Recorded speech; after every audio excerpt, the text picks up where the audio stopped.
नमस्कार दोस्तों, आज के हमारे इस वीडियो में हम आपके लिए पापांकुशा एकादशी की व्रत कथा लेकर आए हैं।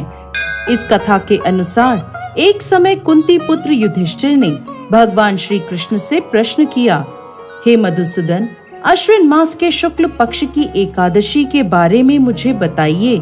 इस एकादशी का क्या नाम है तथा इसका व्रत कैसे किया जाता है? इस व्रत को करने से क्या फल मिलता है? कृपा करके आप यह विस्तार पूर्वक बताइए। अर्जुन की उत्सुकता को शांत करने के लिए भगवान श्री कृष्ण कहते हैं, हे पांडु पुत्र, अश्विन मास के शुक्ल पक्ष की एकादशी का नाम पापांकुशा एकादशी है। यह पाप रूपी हाथी को महावत रूपी अंकुश से बांधने के कारण पापांकुशा कहलाती है। इस एकादशी का दिन भगवान श्री हरि विष्णु को अति प्रिय है।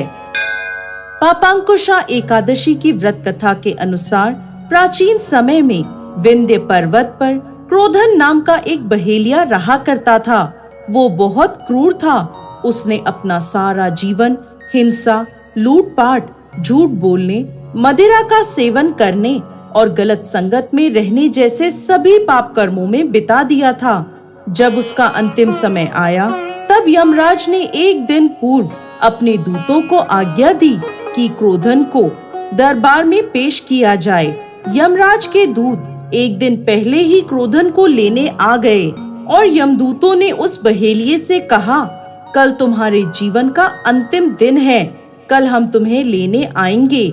यह सुनकर वो बहेलिया भयभीत हो गया और ऋषि अंगीरा के आश्रम में पहुंचा। वहां उसने महर्षि अंगीरा के चरणों में गिरकर प्रार्थना करी, हे ऋषिवर, हे मुनिवर, मैंने अपना समस्त जीवन हिंसा, लूटपाट, झूठ बोलने, मदिरा सेवन करने तथा गलत संगत में बिता दिया। कृपा करके आप मुझे कोई ऐसा उपाय बताएं जिससे मेरे समस्त पाप नष्ट हो जाएं और मुझे मोक्ष की प्राप्ति हो जाए। इस प्रकार बहेलिया के अनुग्रह करने पर महर्षि अंगीरा ने प्रसन्न होकर उसे अश्विन शुक्ल पक्ष की पापांकुशा एकादशी का विधि पूर्वक व्रत करने को कहा तथा श्री हरि विष्णु के पूजन का विधान बताया। उस बहेलिये ने ऋषि अंगीरा द्वारा बताए अनुसार विधि विधान से पापांकुशा एकादशी का व्रत किया। अपने द्वारा किए गए समस्त पापों से छुटकारा पा लिया। अश्विन शुक्ल पक्ष की इस पापांकुशा एकादशी के व्रत तथा पूजन के प्रभाव से जब यमदूतों ने यह चमत्कार देखा तो वह बहेलिये को लिए बिना ही यमलोक वापस लौट गए। भगवत कृपा से बहेलिया विष्णु लोक गया। आगे भगवान श्री कृष्ण कहते हैं, पापांकुशा एकादशी का व्रत उपवास करने से सभी प्रकार के पाप नष्ट हो जाते हैं तथा व्रत करने वाला मनवांछित फलों को प्राप्त करता है। इस एकादशी के दिन भगवान श्री हरि विष्णु का पूजन करने से मनुष्य को स्वर्गलोक की प्राप्ति होती है।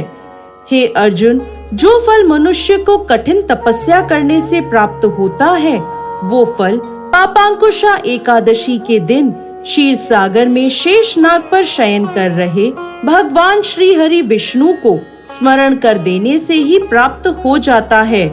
मनुष्य को यमलोक की यातनाएं सहन नहीं करनी पड़ती। व्यक्ति को अपने जीवन में किए पापों से बचने के लिए दृढ़ संकल्प करके पापांकुशा एकादशी का व्रत करना चाहिए। जय श्री हरि विष्णु।